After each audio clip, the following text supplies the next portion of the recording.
Então, querido, você que usa smartphone para ler a sua Bíblia, vigie o seu coração. Não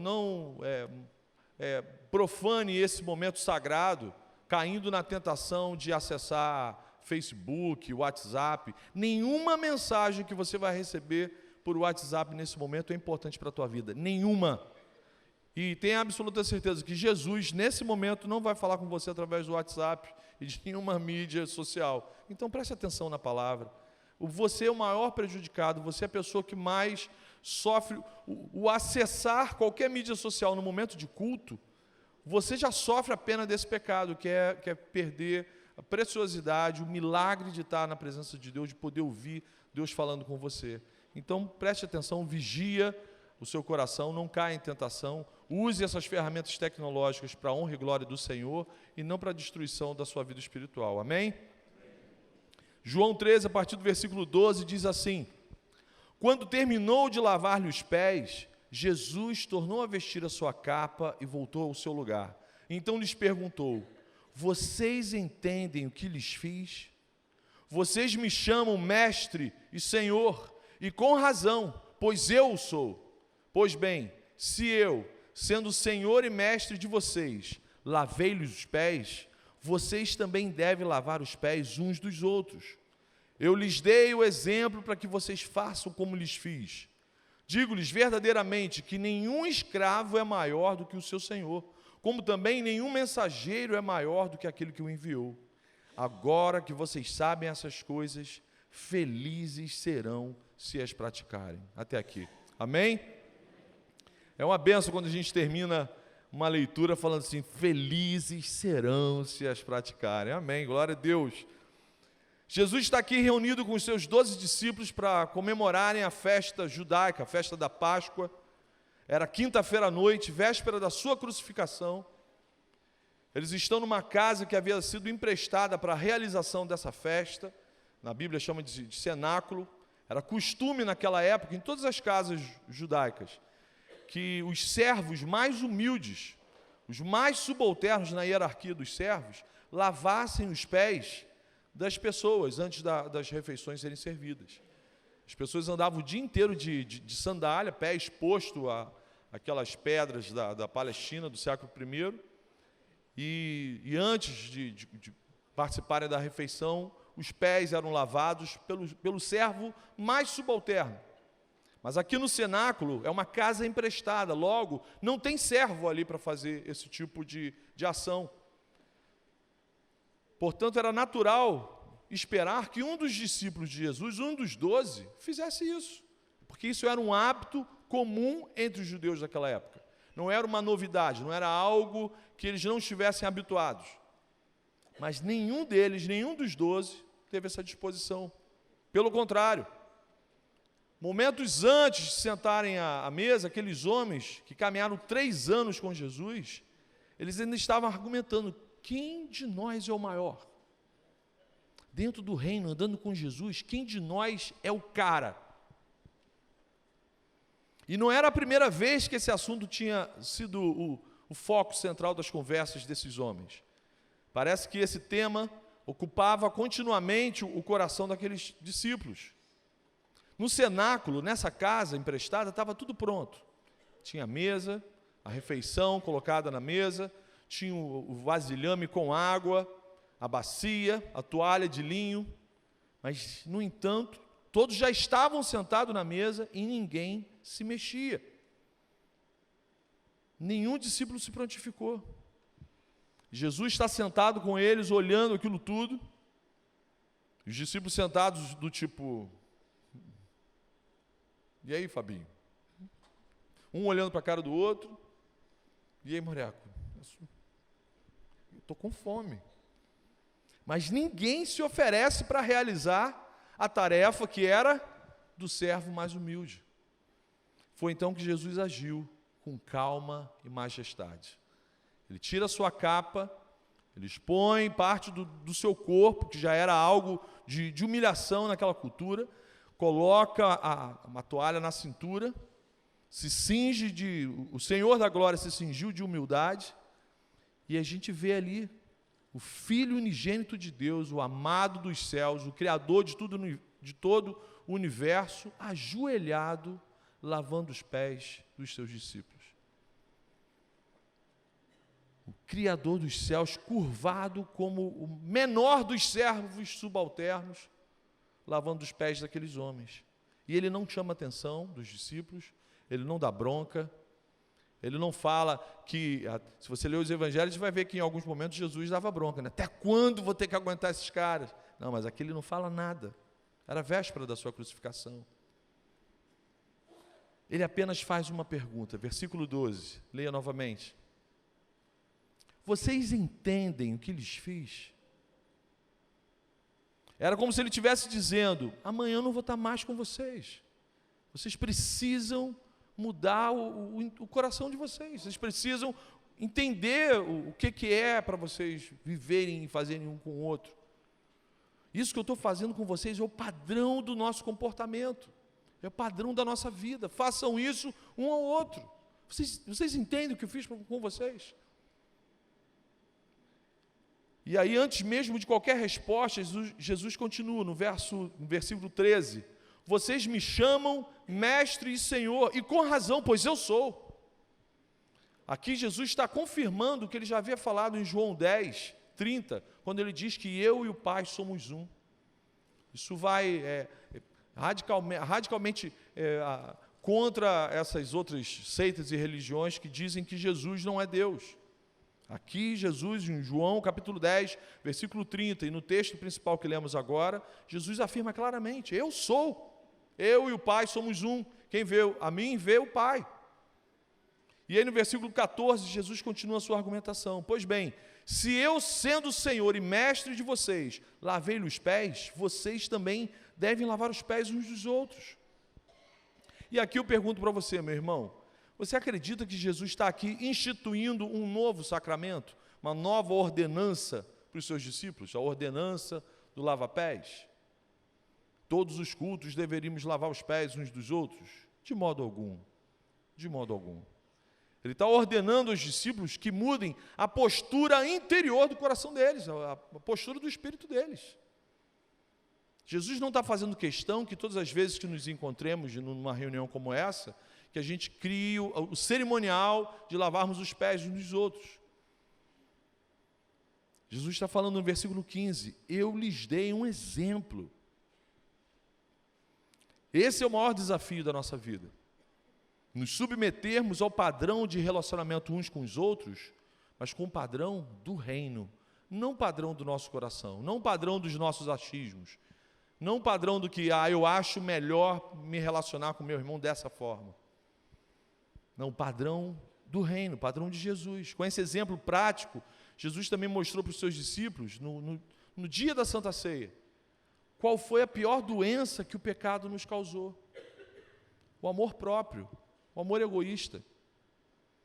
Nenhum discípulo se prontificou, porque o amor próprio, o amor egoísta, o amor que nos faz pensar que somos diferentes ou maiores do que o outro, causou um problema seríssimo nesses homens, e causa na gente também, até hoje. Quem de nós é o maior?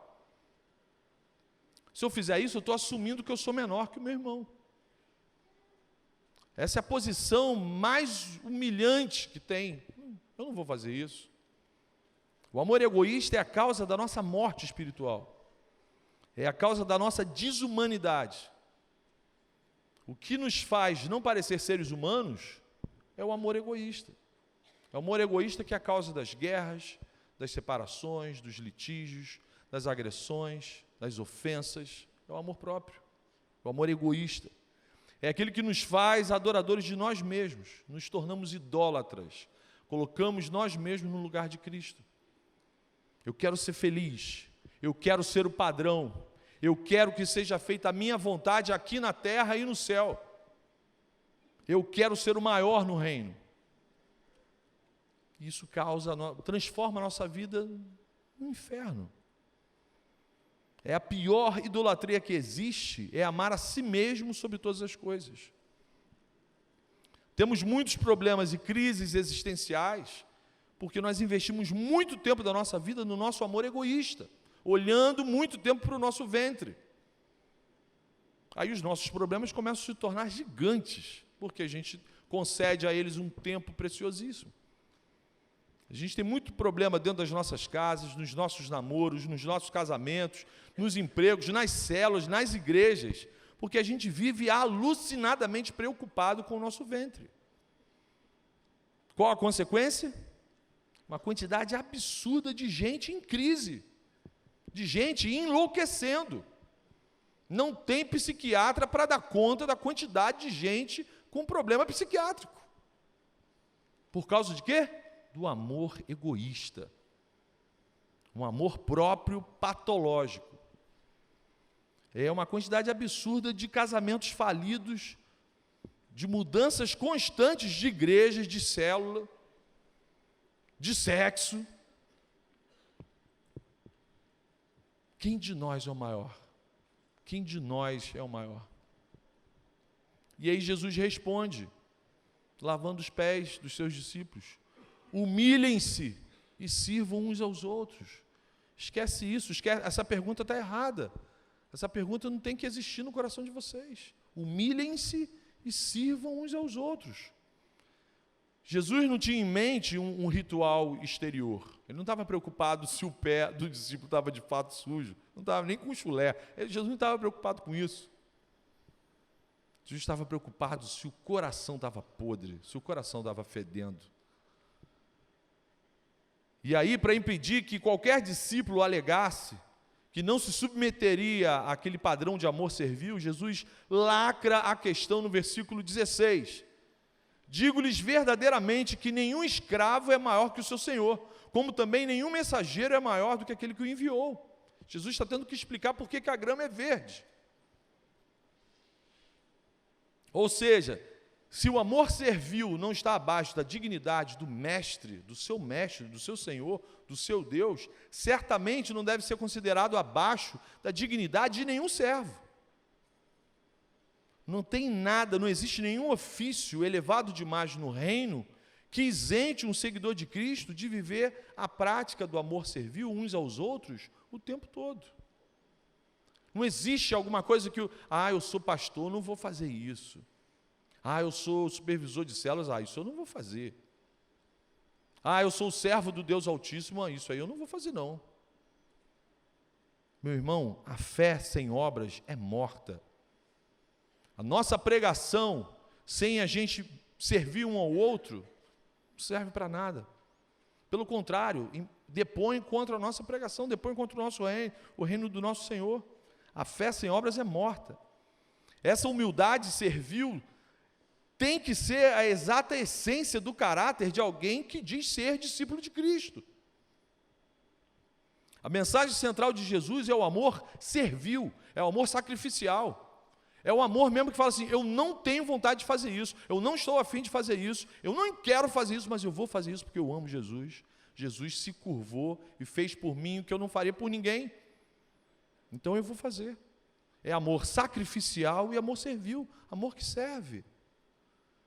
Há uns anos eu brincava, parafraseava uma frase de Abraham Lincoln: o cristão que não serve para ser cristão.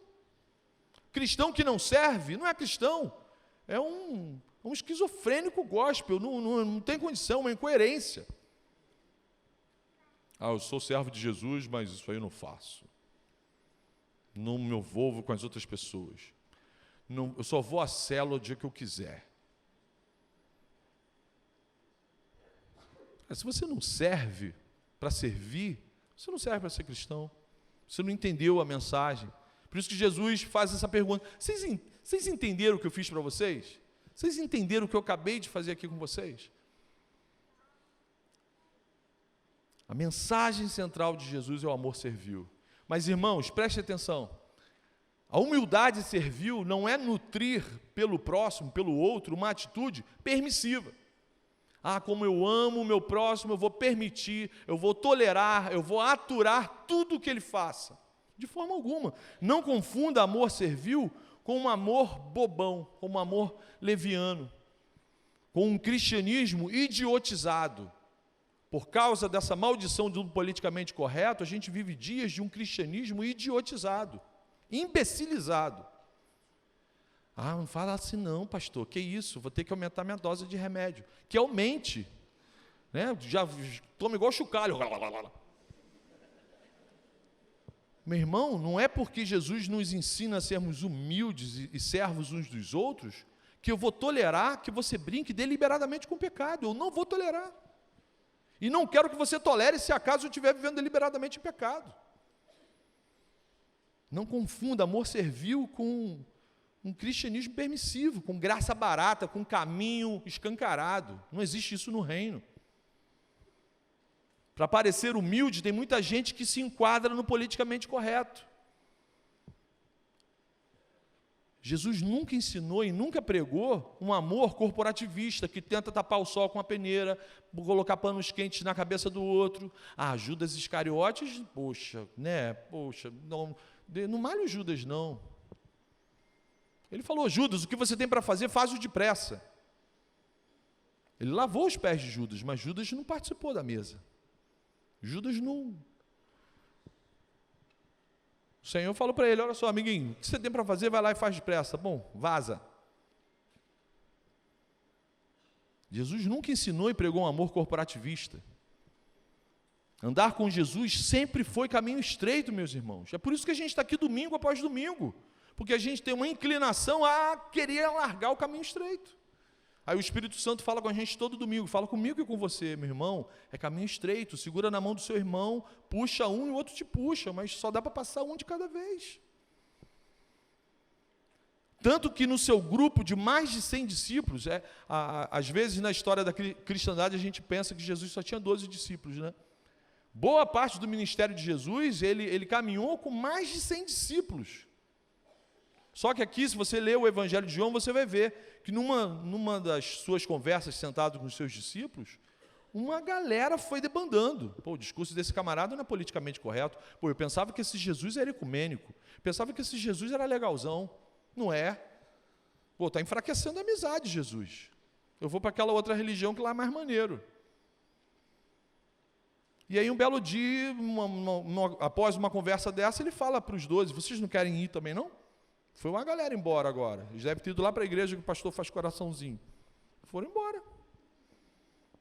Aí Pedro fala, Senhor, para onde nós iremos? Só o Senhor tem palavras de vida eterna. Então esses 12 aqui, no momento aqui no cenáculo, são os 12 que restaram, os que ficaram de uma galera de mais de 100 pessoas. O amor que Jesus nos ensina é o amor que obedece aos seus mandamentos. Jesus não alargou o caminho estreito por causa de ninguém. Jesus foi a pessoa no Novo Testamento que mais falou sobre juízo, condenação, inferno. Anote isso.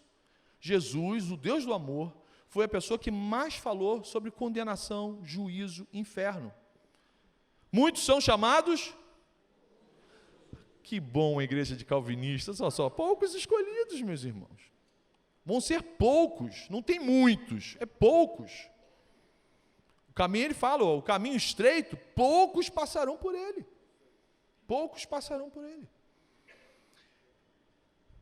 Eu confesso para vocês que eu fico profundamente triste e chocado com a reação de alguns irmãos e irmãs, principalmente gente daqui da igreja, que eu amo, ovelhas do Senhor Jesus. Gente que ama Jesus, que a gente ama também, mas que parece que é por causa dessa coisa do politicamente correto, diante de determinadas posições que nós, pastores da Oceânica, assumimos, em defesa da sã doutrina, quando a gente se posiciona aqui publicamente, é em defesa da Bíblia, não é em defesa do meu achismo. O meu achismo não interessa nada para você, nem para mim serve. Mas quando a gente assume uma posição, seja nas pregações ou nas redes sociais, em defesa da sã doutrina, a gente fica muito triste quando alguns irmãos se manifestam o contrário aos apontamentos que nós, pastores, fazemos. E alguns ainda saem em defesa daqueles que nós estamos apontando como um errado. Pregadores do caminho largo, gente que envergonha o Evangelho. Como Paulo falou para Demas, Demas amou mais o mundo. É gente que amou mais o mundo, meus irmãos. Quando nós fazemos alguma argumentação mais contundente nesse púlpito ou nas redes sociais, a gente já sentou, a gente já conversou, a gente já orou, o coração está indignado. A gente sabe o perigo que vocês estão correndo se embarcarem nessa aqui. É tudo irmão. E aí, essa semana, o pastor Jonatas, indignado com um desses hereges, pastores do caminho largo, Jonatas posta no seu perfil do Facebook uma advertência, um alerta contra um cidadão que, além dos absurdos que ele vem pregando, ele ainda é um proclamador de uma heresia que faz muito sucesso nos dias de hoje, no meio de muitos pastores nos dias de hoje, que é a crença no universalismo. O que é isso? Olha que coisa mais cândida, mais gostosinha de acreditar. O universalismo prega que no final dos tempos, no final da história, todo mundo vai ser salvo, até Satanás. Né? Deus vai tirar o chifrinho, vai botar 2 florzinhas na cabecinha dele, e vai todo mundo passar a eternidade na Disneyland. Meu irmão, Jesus seria um incoerente.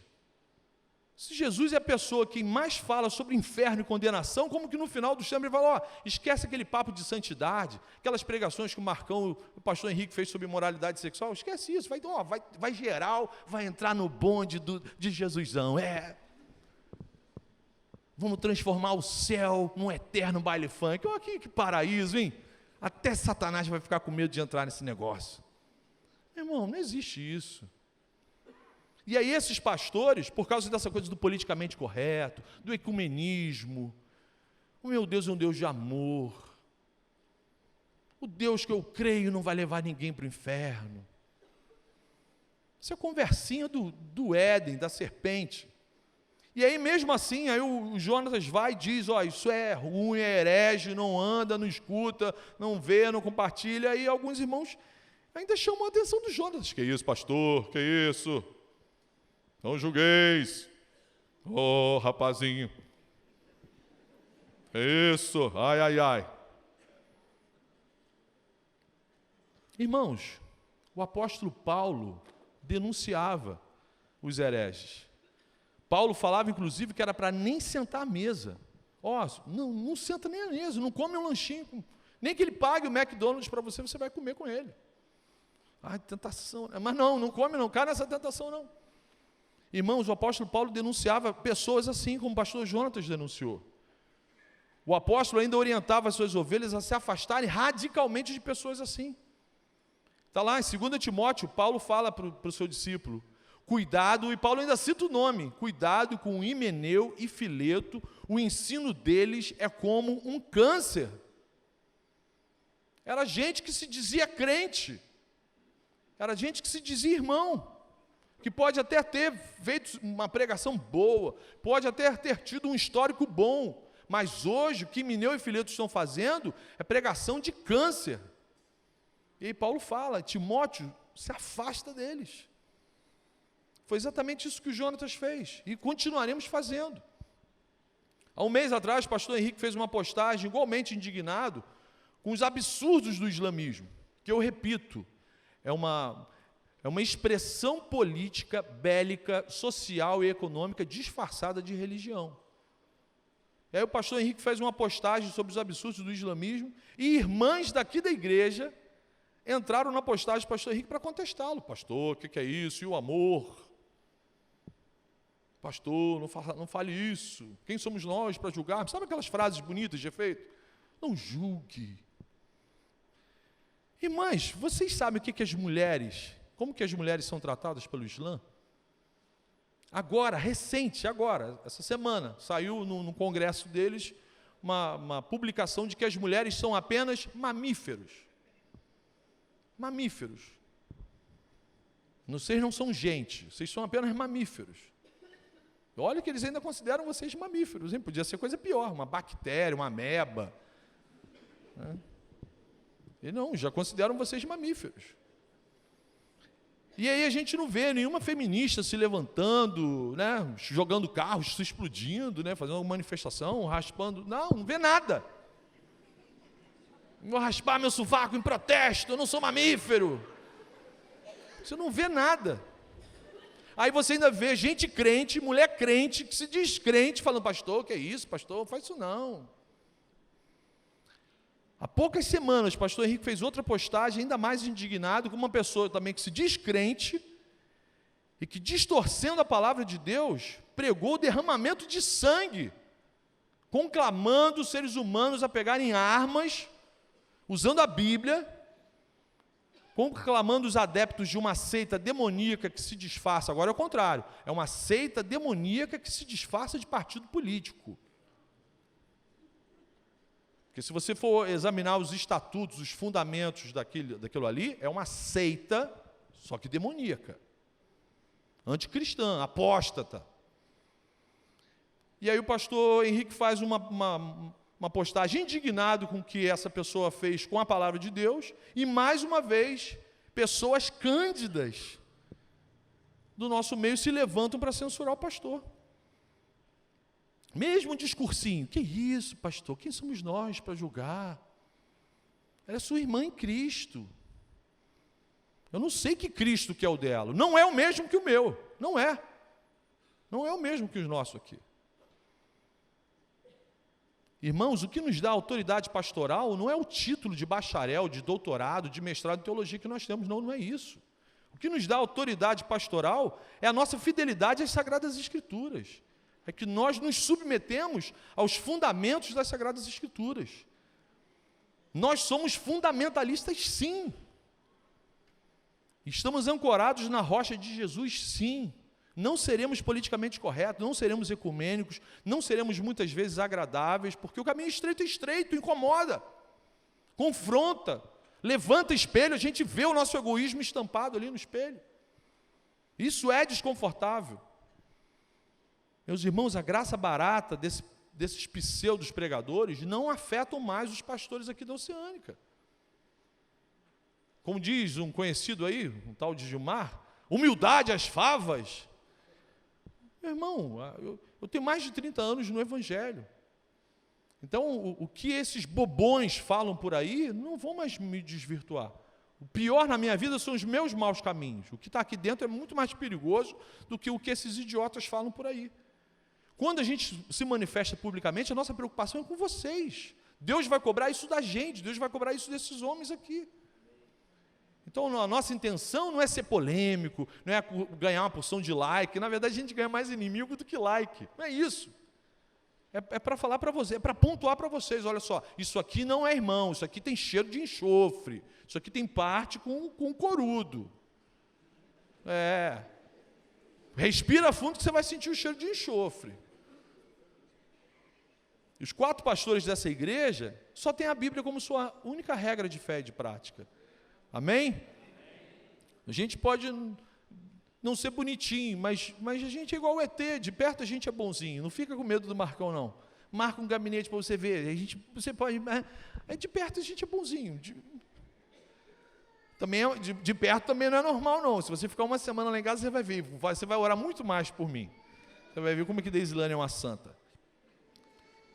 Mas nós não corremos mais o risco de cair no discurso dos nicolaítas. Lembra lá de Jesus, no Apocalipse, que ele fala para a igreja, eu vejo como que vocês não caíram na conversinha dos nicolaítas. Eram hereges dentro do cristianismo. Esses camaradas que a gente fala, não ouça, não leia, não compartilha, é nicolaíta. É gente que um dia pode até ter andado no caminho estreito, mas hoje não está andando mais. Hoje não está andando mais. Se você puxar uma respiração funda, você vai sentir cheiro de enxofre, não tenha dúvida. Deus vai cobrar isso da gente, meus irmãos, por isso que a gente fala. E não tem problema algum você questionar, você vem perguntar, mas pastor, eu era apaixonado por essa pessoa, eu vou falar para você, eu também. Mas agora eu não sento nem para comer um lanchinho com ele. Por isso a gente fica triste quando a gente percebe que muitos irmãos dão mais créditos às vozes estranhas, de gente estranha, do que aos seus próprios pastores. Isso é lastimável, é lamentável. Irmãos, amor que não anda de mãos dadas com a obediência dos fundamentos da fé, com o padrão de amor da Trindade, não é amor. Amor que não anda segundo o padrão da Trindade, que é o amor servil, o amor sacrificial, é algum atalho, é alguma desculpa, é alguma coisa que está sendo criada por mente humana para alargar o caminho, para ficar mais gostosinho, para ficar mais modernoso, mais popularzão. Mas e agora, Marcão, como que a gente vai viver esse padrão de amor cristão no nosso dia a dia aqui da gente como igreja? Tudo que a gente ouviu, tudo que a gente tem aprendido nos cultos, nas células, nos fins de semana de treinamento, no discipulado, só vai se transformar em vida se a gente colocar em prática, se a gente praticar. Então a Bíblia revela várias maneiras da gente servir um ao outro, da gente assumir uma postura servil um com os outros. Eu separei apenas 3, porque é o que dá tempo de falar. Eu vou correr para poder falar 3.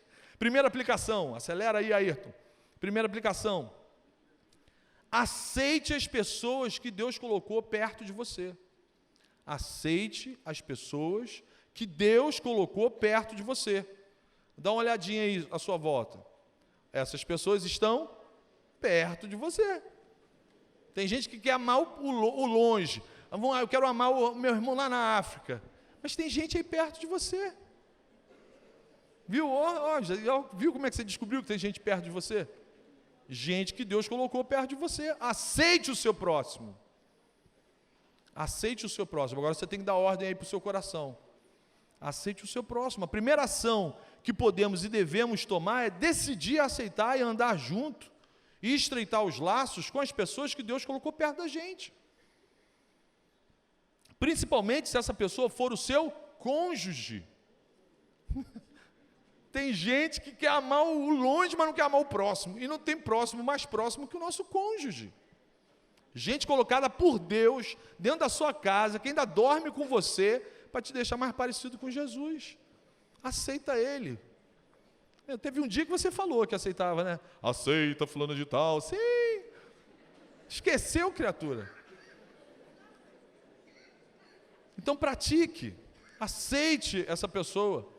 Romanos 15, versículo 7. Anota essa passagem. Romanos 15, versículo 7. Olha o que Paulo está falando aqui. Portanto, aceitem-se uns aos outros da mesma forma como Cristo os aceitou, a fim de que vocês glorifiquem a Deus. Nós glorificamos a Deus quando nos aceitamos uns aos outros.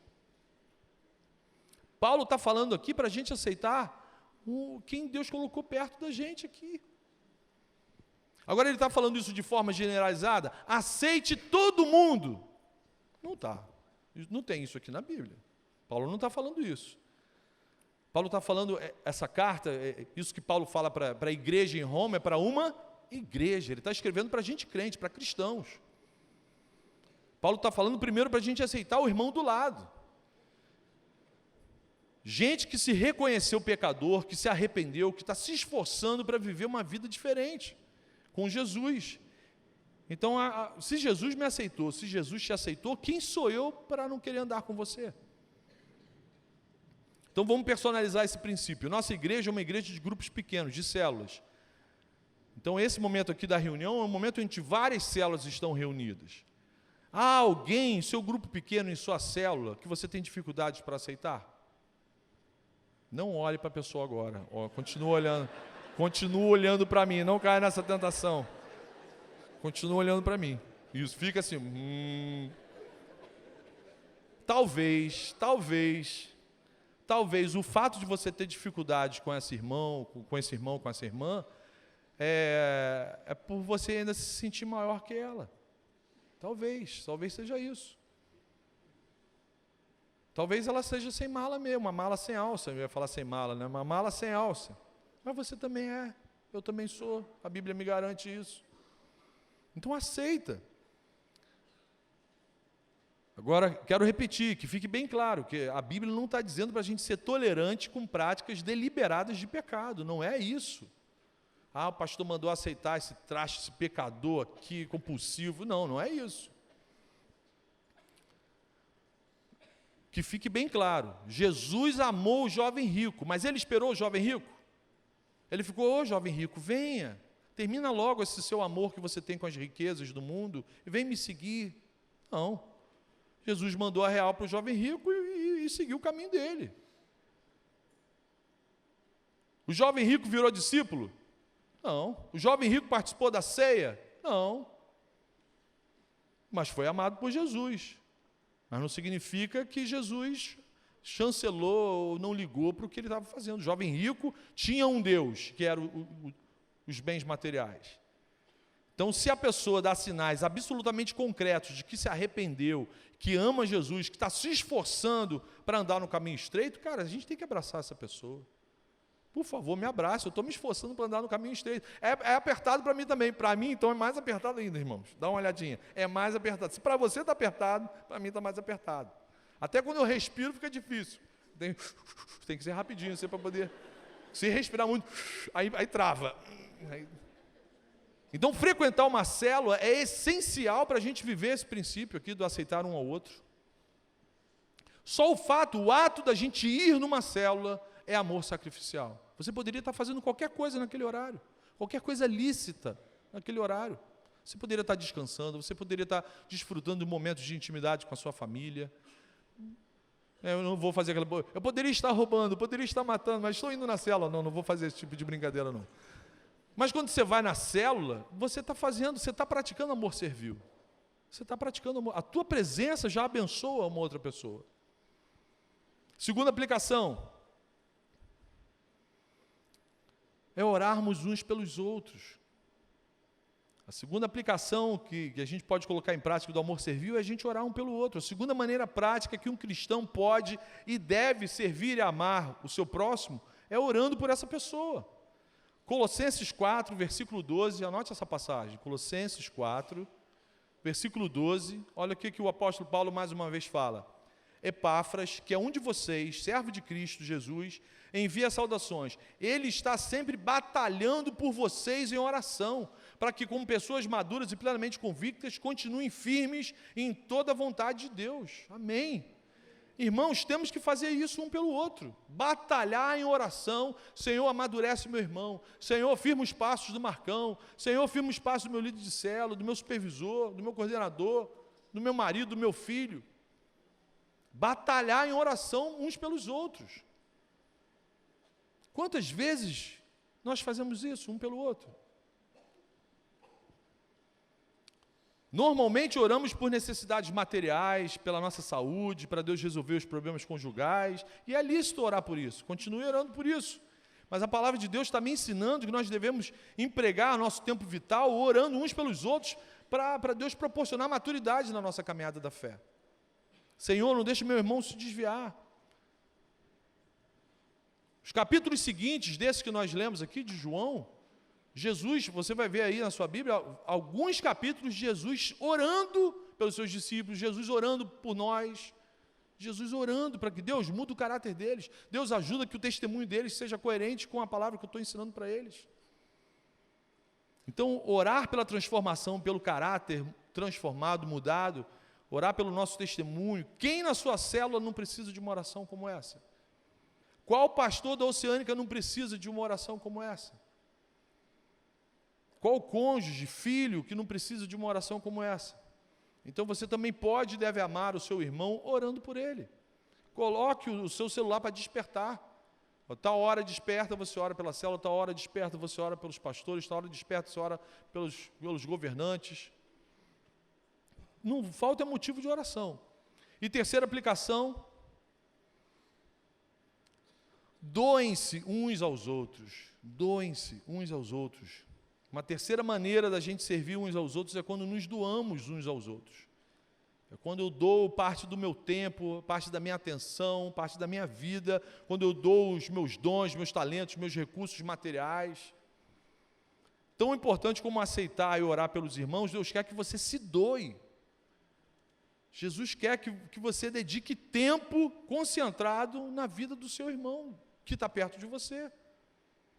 Jesus quer que você doe tempo, saúde, recurso, talento, dinheiro para a pessoa que está perto de você.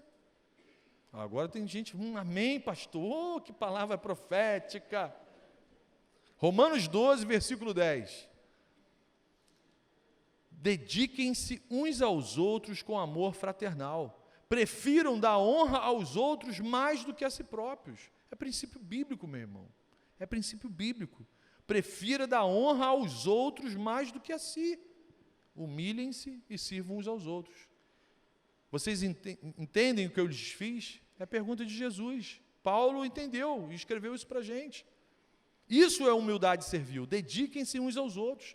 Significa investir tempo, significa priorizar o outro.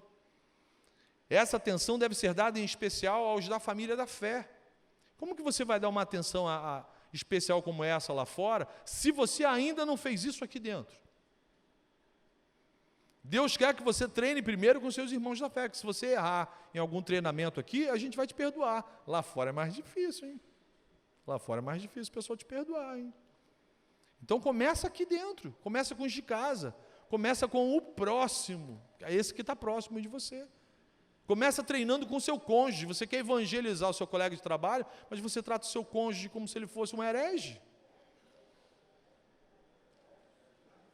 Deus quer que você treine primeiro com os seus irmãos da fé. Comece com os de casa, depois vá até os confins da terra. Doe-se, seja generoso em sua doação de tempo, seja generoso em sua doação de talento, de serviço, sem esperar nada em troca. O objetivo é não visar o próprio benefício. Se você tem algum interesse, se você está visando algum benefício, isso já não é mais amor servil. Já é barganha. O padrão do reino é você se doar para o outro sem esperar nada em troca. Ah, ninguém me reconheceu, ninguém me dá reconhecimento nessa igreja, ninguém lembra de citar meu nome. Meu irmão, isso não é o reino. Ah, eu sirvo nessa igreja há X anos, pastor nunca mencionou meu nome. Meu irmão, isso não é reino, não. Doar-se é a ação que mais nos assemelha a Cristo. Quando você doa parte do seu tempo, você está doando parte da sua vida, isso é o que mais nos assemelha a Jesus. Doar-se é não pensar em si, que se você pensar em você, você não vai se doar.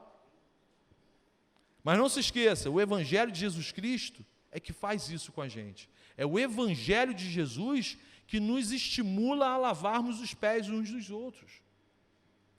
Humildade servil é uma ideia do reino de Deus. Nenhuma filosofia, nenhuma ideologia, nenhuma expressão religiosa vai pregar, vai ensinar humildade servil. Então não são ideologias políticas ou filosofias humanas que redimem o ser humano. É o sangue de Cristo. Não se inspire naquilo que o apóstolo Paulo chamou de esterco. Tem gente que dá mais atenção, que defende mais uma bandeira ideológica, filosófica, do que o reino. Doar-se apenas para ações sociais, sem a pregação das boas novas de Cristo, sem a pregação do Evangelho, não vai transformar as pessoas em seres humanos, não vai. Você pode até resolver o problema dele de fome, de trabalho, o problema do conjugal, mas você não vai transformar ele num ser humano.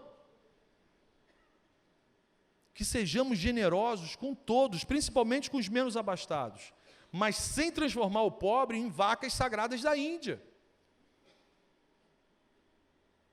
O convertido a Cristo entende que todos os homens sem Cristo são pobres. Amém?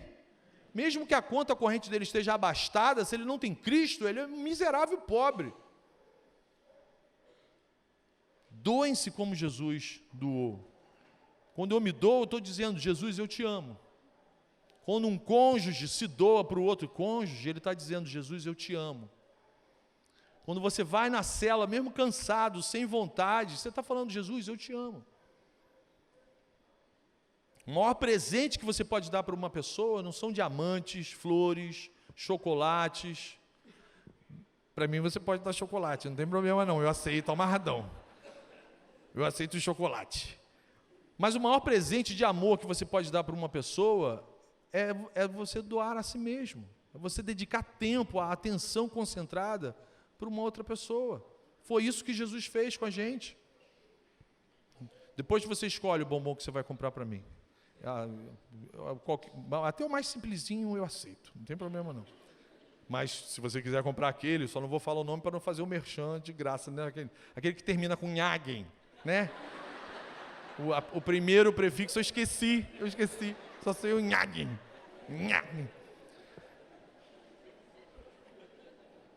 Mas não compra não. A última coisa que eu preciso é comer chocolate. Traz água para mim que eu já vou ficar feliz. Quando a gente não investe atenção concentrada no nosso irmão que está aqui perto da gente, a gente não investe atenção no reino de Deus. Essa é a grande verdade. Quando você alega que não tem tempo para doar atenção para o seu irmão que está aí do seu lado, com certeza você não doa atenção para Deus. É lamentável constatar que nós fazemos isso com Deus. Quem não dá atenção ao seu filho, ao seu cônjuge, para o seu irmão na fé, vai ter tempo para dar atenção a Deus e ao seu reino? Vai nada. Vai nada. Quem não ama seu irmão a quem vê, vai amar a Deus a quem não vê? Irmão, crie oportunidades para você demonstrar essa atenção especial para as pessoas. Crie, não espere ela acontecer não. Até criar essas oportunidades é um gesto de amor. Crie, olha, dá ordem na sua agenda. Essa semana eu vou ligar para o irmão fulano de tal da minha célula, vou dedicar um tempo de atenção para essa pessoa. Crie uma oportunidade. Não fique esperando isso acontecer. As pessoas à nossa volta necessitam da nossa aceitação, da nossa oração e da nossa atenção para eles crescerem na fé, na direção de Cristo. Conclusão. No versículo 17, é o único versículo que eu ainda não fiz a exposição do texto principal que lemos, de João 13. No versículo 17, Jesus conclui a sua fala com os seus discípulos com uma informação maravilhosa. Versículo 17, acompanhe comigo. Agora que vocês sabem essas coisas, o que está escrito aí na sua Bíblia? Felizes serão se as praticarem. Aleluia, aleluia. Você pode louvar o Senhor? Amém? Se vocês colocarem em prática isso que Jesus tem ensinado para a gente, verdadeiramente, esse felizes serão significa bênçãos indizíveis, bem-aventurado, significa hiperabençoado. A paz que excede a todo entendimento vai preencher a mente e o coração de vocês. É isso que Jesus está falando aqui. Vocês não vão sentir falta de nada. Vocês serão criaturas plenas. Felizes serão se as praticarem. Então, meu irmão, que eu e você juntos, pelo poder do Espírito Santo, decididos a vivermos para a glória de Deus, que o Senhor nos ajude a praticar isso que Jesus falou para a gente essa noite, amém? Que o Senhor nos ajude a humildemente servirmos uns aos outros no padrão do reino. Feche seus olhos, vamos orar. Senhor Jesus, ajuda-nos a sermos servos humildes, Senhor, a sermos servos que amem de verdade uns aos outros. Pai, livra-nos do nosso amor egoísta. Senhor, ajuda-nos a sermos bênção uns para os outros, a sermos um só corpo, uma só mente, Senhor. Ajuda-nos a crescermos no conhecimento da Tua Palavra, a servirmos a nossa comunidade, a começarmos isso dentro da nossa casa, na nossa célula. Pai, por favor, perdoa os nossos pecados, Senhor. E agora prepara-nos para participarmos da Tua mesa, Senhor. Prepara o nosso coração, que Teu Espírito Santo examine a nossa mente, o nosso coração, e nos ajude a assentarmos na Tua mesa. Isso que eu te peço, Pai, em nome de Jesus. Amém. Amém.